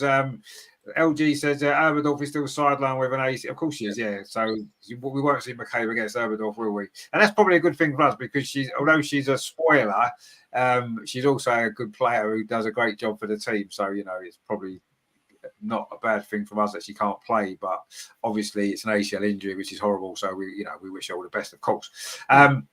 But yeah, I mean, I would take a draw all day long. I would definitely take a draw from that game, and I'd be happy with a draw. I wouldn't even care. I don't even care how we play necessarily. If we come away with a point, if we come away with a point from that game, then to me that would be a fantastic start to the group stage. But then having said that, when we played Lyon 2 years ago, before the game, I was like, well, if we only lose 1-0, I'll be quite happy. And we went over there and won 5-1. So who knows? If it all goes our way, who knows what can happen. But I mean, Greg makes a point in the sense that the German league is not as competitive as the WSL, and winning games 4-0 and 6-0, whatever it is, in the German league isn't the same as playing a team in the WSL. We accept that, but also Bayern Munich has still got some very, very good players. And if Bayern Munich played in the WSL, they would do well, because they're a very good team, aren't they? So I think we can dismiss a little bit the strength of the league. You can only beat who you play. And Bayern are still a very good team, aren't they? All international players. Andreas mentioned they're top players, aren't they? So it's going to be a difficult game. And if we come away with it with a draw, I say I would be over the moon. Really, really, I would be over the moon with that. That would be a fantastic result. And it would set us up nicely, wouldn't it, then, for the group? Because I say if we lose, you're under pressure straight away. You are under pressure straight away, aren't you, in the group? We've only, it's only a 6-game group, isn't it? So you lose one game, and suddenly you're trailing one of the teams, and you'd imagine Juventus will probably win their game because they're playing Valerenga. They'll probably beat them, so suddenly we're 3 points adrift of the top 2 after one game. Yes, there's games to make it up, but you know what I mean. It's not the ideal start. So yeah, I'm hoping we can get a result of some sort. Obviously, a win would be amazing. That would be incredible to go over there and get a win, but let's be happy with a draw if we get one, and accept that and be pleased. I mean, would you be happy with a draw as well, wouldn't you, Andreas? Surely you'd be happy with a draw over there. Yeah, absolutely. I'd take a draw. My prediction is 2-2. I'd say we will concede after a corner or set piece. As I said, it's the biggest strength of them. But I say 2-2. And my Munich friends bought me a ticket. They opened the ticket sale yesterday evening, so very late, and the general sale opens on Friday. It's ridiculous, but I have my ticket. I will sit among all the Bayern Munich fans, but I will wear my Arsenal kit and Well, can I just say, my lovely newly acquired Dutch friend, she's going as well. She's a massive gooner. I'll be meeting up with her on the Chelsea game, and I'm trying to introduce her to you, Rich, because she's very good. But yeah, she'll be there, and she'll be wearing her Arsenal. I've no problem with this. Last time we played in what was it, quarterfinals in Munich. I was sitting among Bayern Munich fans, and Lea Schuller scored the goal. They were all jumping up and celebrating, and I was sitting there. Okay, it's okay. I love Bayern Munich, and I'm there for their home matches. It's my German team, but if they play against each other, it's Arsenal for me. And yeah, that's fair enough. let's take a 2-2, and I will jump up and celebrate our 2 goals then. Yeah. You just be careful that you don't upset the locals there, because that won't be good. For this game, there, I don't have any fears that it could be dangerous. No, it's different in women's football anyway, isn't it? It's totally different in women's football, the atmosphere and stuff. You'll have to do a vlog from that game as well, then that'll be good. So do a vlog from Germany. Wow, that'd be fantastic. I mean, it's the campus, and this in this stadium. Yeah, no, that'd be great. Yeah, that would be fantastic. So yeah, I think we'll all take a draw. We'll be happy with a draw, and start off with a point on the board. Although LG says topping the group is crucial because it gives you an easier path to the semi-finals, since you're likely to avoid Lyon, Barcelona, even Chelsea. That massively helped us in 2022, 2023. No, it did. Yeah, absolutely. It definitely did help us, but you know. You mentioned Lyon there. We beat Lyon comfortably last time, didn't we? So, you know, I wouldn't fear playing anybody. We need to get through the group. Whether it's coming first place, obviously, is ideal, because you want to win the group. That's what you're there for.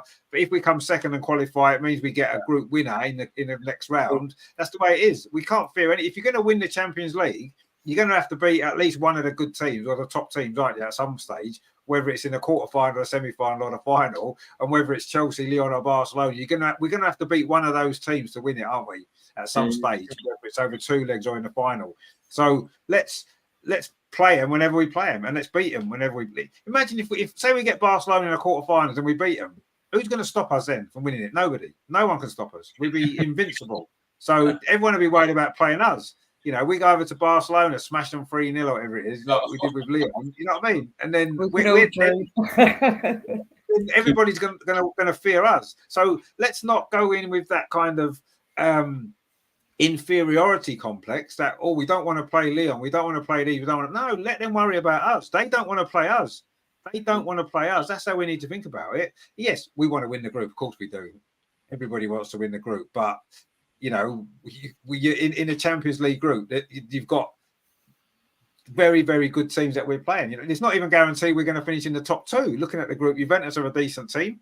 You know, we should beat them, but they're a decent team. We know how good Bayern Munich are. You know, we just need to qualify. We need to come first or second and get through first, and worry about the rest of it later on. You can't worry about who you might get or you might not get when you haven't even qualified yet. You can't. It's pointless, isn't it? Because we might not even be in it. Let's just get through first, and if it's in first place, brilliant. Barcelona might come second in their group. Lyon might come second in their group. So actually winning a group might make it more difficult for us. We don't know. Let's just get through. We'll worry about the draw when it comes out if we're in it. That's what we need to think about, isn't it? Greg says, looking forward to the wedding invitation. Terry said, as George Michael says, you've got to have faith in our girls. They'll be unstoppable this season. I don't remember that song about we'll have got to have faith in our girls. They'll be unstoppable. But anyway, I'm sure it was a good song. You got to have faith. Yeah. You got to have faith. No, you got to have, of course you got to have faith. I've got faith in this team. I think we've got a great squad of players, and I don't fear playing anybody. Absolutely not. And I certainly don't fear going over to Germany to play Bayern Munich. It's a tough game. We need to be on it, but we can definitely get a result. We can get a draw over there, and that would be a fantastic start. So yeah, let's beat Everton, get a draw in Bayern Munich, and I think everyone will be happy with it. And of course, we know what's happening next weekend. It's Chelsea, isn't it? So you know the games aren't getting any easier, are they? Let's be honest. But it's what it's about, isn't it? You know, you want to be playing against the top teams. You want to be testing yourself. Sorry, can I just, Andreas, are you going to the Chelsea game? Yes, of course. Right. After the game, get yourself down to the media centre. Okay. Afterwards, I'll see you there. Where is the media centre? Right, you know, by the Armoury. Next to the Armoury. Yeah. Yeah. Okay. Where you can see some play, because my dear friend Emerson, he spots all the players, gets all the selfies, bless his heart. We always meet there after the match. Okay. Is it left to the Armoury? Yeah, it's next to the Armoury. Okay. There you go. I'll look out for you, mate. Yeah, sorted. I'll come there. When you see me, then say hi. Yeah. Yeah. No, seriously, please do. Yeah, very good. Oh, that'll be good. Oh, look at that. You see, all sorted that. That's going to be good, isn't it? So we'll have to get it on the vlog as well. You'll have to get Ange on the vlog, Andreas, as well. And My words of wisdom. Cry when we've lost. No, we're not going to lose. No, we won't. No, you won't be No. crying. You won't be crying. We'll be celebrating a great victory against our old rivals. And Emerson's a good guy as well, isn't he? I love Emerson. He's a good man. Yeah, he's a top man, isn't he? Greg says there, we're the team to fear in the Champions League. We're the team to fear against everybody. Quite honestly, we're just the team to fear because look at us. I mean, look at our players. Look at our goalkeeper now. I mean, Christ, no one's going to score past there, are they? Let's be honest. So we are the team to fear. Absolutely, we are. God help that poor young woman when she lets one in. Seriously, sorry. No, she'll be fine. Obviously, she's going to let a goal in eventually, I'm sure. But when what convinced me more than anything was we went to the Euro 22, the quarter-final, France against Holland. And France should have battered Holland about 5-0 in that game. And Daphne literally saved everything. And there was a point in the second half where Wendy Reynard was coming up for corners. And France were just putting corners into the box. Well, not in this short corner. They were just lobbing them into the box. I mean, she put the fear of God into you with the best of them next. And Wendy Reynard was winning header after header. They were all going in the goal. And somehow Daphne's flying over her everywhere, tipping them around the post and over the bar. And there was one moment in the second half where Wendy Reynard had this effort at goal from quite close range. And it was one of the best saves I've ever seen from Daphne. Full stretch. She tipped it. I don't know how she got a fingertip to it. Tipped it around the post. And you could see the look on Wendy Reynard's face as if to say, what have I got to do to score in this game? She just couldn't believe that Daphne was... She must have made 4 or 5 saves just from Wendy Reynard in that game. She was incredible. And in the end, France won 1-0 with a penalty. And she nearly saved a penalty as well. She got a fingertip to it and almost saved it. So it was an incredible performance. And after that game, coming out the ground, I was saying, I want Arsenal. Arsenal have got to sign that goalkeeper. She's incredible. It took 2 years, but finally, see again. Jonas has listened to the show. He's listened to me banging on about it for 2 years, and finally we've got her. LG says we miss Amanda for the corners. Yeah, we do. Absolutely, we do. But hopefully she'll be back. There you go. Maybe. Yeah, she'll be back soon. She had a little baby, didn't she? Little cute thing, wasn't it? There's some pictures on Instagram and stuff. So I'm sure she's going to start working some way back to fitness again. And will she play this season? Not sure, but she'll definitely be back. I'm sure she will. So that's going to be good, isn't it? So Terry says, I remember Richard used to talk about Stina like he does DVD. Well, the Stina's still the one, obviously, but I love Stina. Yeah, Stina's still always going to be the one, but I think Daphne is such a great signing for us, and that's been the one position that's the one position we've been worried about. I think the goalkeeping over the last couple of years, and now we've got it sorted. So fantastic. So it's going to be a good week, isn't it? We're going to beat Everton, of course we are. We're going to probably score a couple of goals off you. Then we're going to go over to Bayern Munich, and we're probably going to get a draw. It's going to be great. And then next week, of course, we can then look forward to Chelsea with a little bit more optimism. I'm not sure when we're going to be able to do a show next week because you're going to be flying, Andreas, aren't you, on Friday? Are you flying on Friday? Yeah. I'm assuming you will before the Chelsea game. Again, yeah. Maybe we can make a show on Thursday after the Bayern Munich game. Oh, we might be able to. Yeah, we maybe have a think about that. See if we can do that because it'd be good to get a show before Chelsea, obviously, because obviously it's a big week as well. The Everton game, the Bayern Munich game, lots to look back on. So we'll try and see what we can do. If we can get something sorted for next Thursday, we will, because that'll be good. But yeah, we need to do something because the Chelsea game is one of the biggest games of the season. Of course it is. But it's going to be. We've got a good week to come before it, haven't we? It's going to be an exciting week.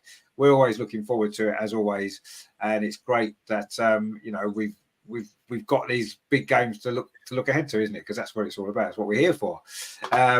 So that has been the Arsenal Women's Show for the week, which has been good, isn't it? LG says Leia Cadena, our best defender, both Lotta and Leah overrated. Well, I wouldn't say Lotta and Leah overrated. I agree. Leia Cadena has been brilliant.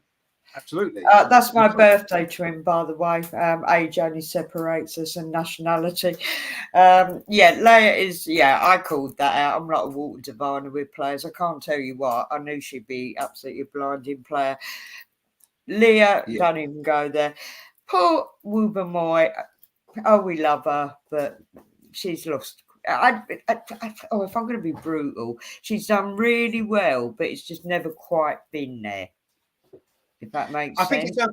Think we've said it before. It's her concentration, isn't it? In games, she'll have moments where she seems to switch off, And when you're a defender and you switch off for a second, it can be crucial. Well, and yeah, that's pretty, yeah.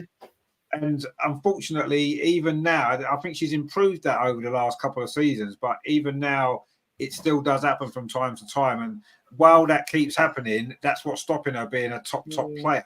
Absolutely, it is. Leah Williamson doesn't have those lapses in concentration very often. No, she's always on. Yeah, Leia Cadena doesn't have those lapses in concentration very often at all. Hopefully, Katie Reid's going to be one who doesn't have those lapses in concentration very often. That's what makes the top defenders the top defenders, and the rest are just good defenders. And that's where Lotta is. She's a very good defender, but she's not ever going to be that top player until she can work that out. And I don't know how she's going to do it. Will she ever be able to do it? I don't know. Greg says, if the Lord can't make it, we've got Ange, so no worries. Exactly, yeah, exactly. We do. LG says, even Sunday and Leia covered it. Yeah, you're right. She does, yeah, but she does have lapses. We know that. I said this last week after the Man City game. There was one situation when Lotta claimed offside. She raised her arm and offside, and Leia kept on playing and blocked the shot from Shaw. So this is the difference. And I'd say Cody is our best defender so far in this season. Pre-season and the Champions League, she's our best defender. Leah is not overrated, but maybe she had not the best games when she played so far this season, and now she's out with this concussion. So no harms against Leah. She's world class, and if she's fit, it's quite clear that Leah is playing. And at the moment, I'd say Leah and Cody should be our centre backs. Oh, that's a really good pairing. I mean, when did we last have that with Raffaelli? Didn't we? And that was I mean, and we all mourned and all right, she wasn't to stay with us long.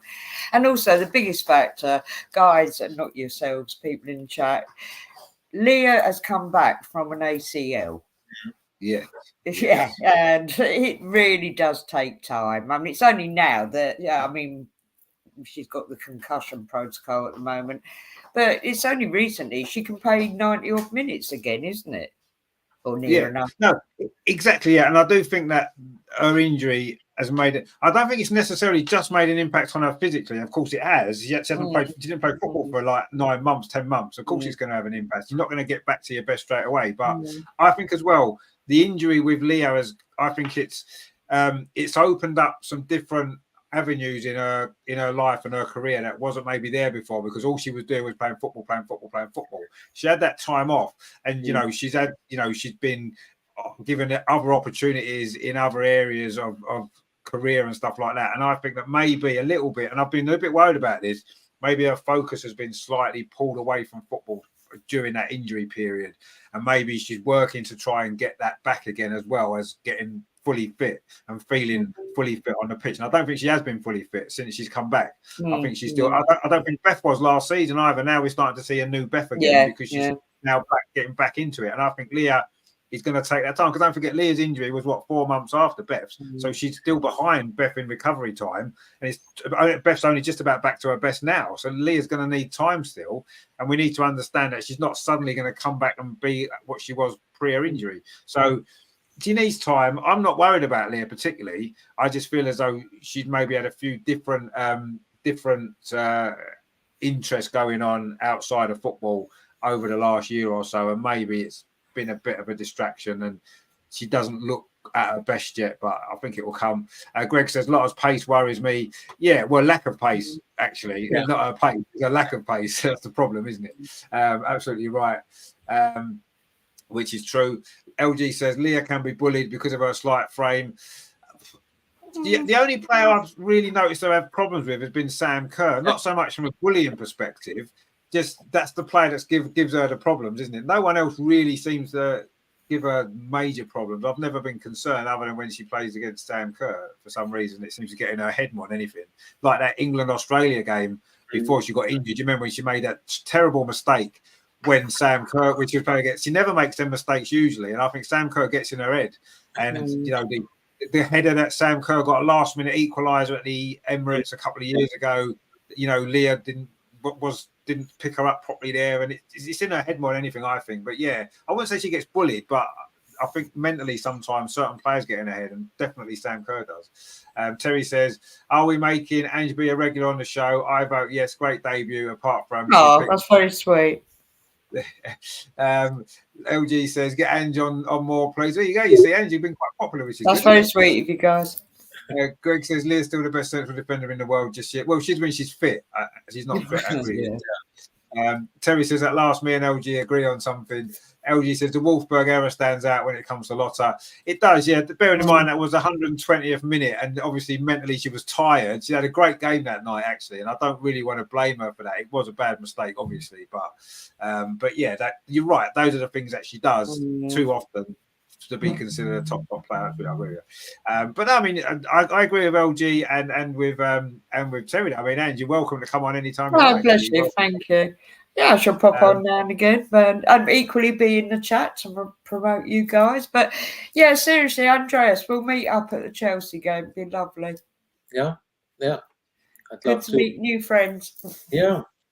Always, absolutely fantastic. That'd be great. So that'll be something to look forward to, won't it? So we look forward to that. But yeah, so that's been the Arsenal Women's Show. Andreas, great to have you on. Obviously, it's a big week for you. Watching the three games for you this week. You're going to be going to, aren't you? Well, you'll be getting about. So lots to look forward to. Have you enjoyed being on the show again? Yeah, of course. I always love to be on the show, and it's good to have fresh blood on this show, and we need youngsters in the show. So yeah, I know one, the Dutch girl. She's young. I'm trying to lure her on. When we find one, Andreas, we'll get a youngster on when we find one. Yeah. No, but it was great to have you, and I love to be on the show, and I'm looking forward to the matches Sunday. Emirates was Everton, and then, as you called it, the Andreas Derby on Wednesday in Munich. Yeah, what's better than this? We love these big matches, and we wanted to be back in Europe, so we are, and I can't wait to see all these upcoming matches. Exciting times indeed. It is exciting times. It's great to be involved in it all, isn't it? And as well, have you enjoyed coming on the show for the first time? Yes, I have. Thank you. Made me feel very welcome, and I love the guys in the chat. It's brilliant. Yeah, thank you. No problem. As I say, you're welcome anytime. It's always good to like Andrea said. It's always nice to get new people involved in the show. I say you've been a regular in the chat anyway, haven't you? Which is good. Greg says, Andreas, this is football, not a dating show. Terry says, great show again tonight, Richard, Lordy, Andreas, and come on, you go, girls, indeed. So, yeah, it has been a great show. So it's been great to have Ange with us tonight as well.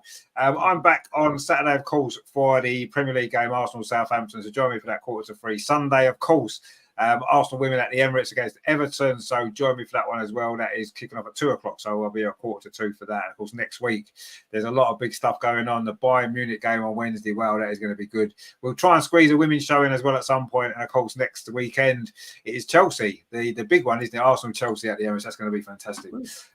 So yeah, lots of great stuff to look forward to. Terry says, don't before you go, make sure you hit that like button. Indeed, make sure you do hit the like button before you go.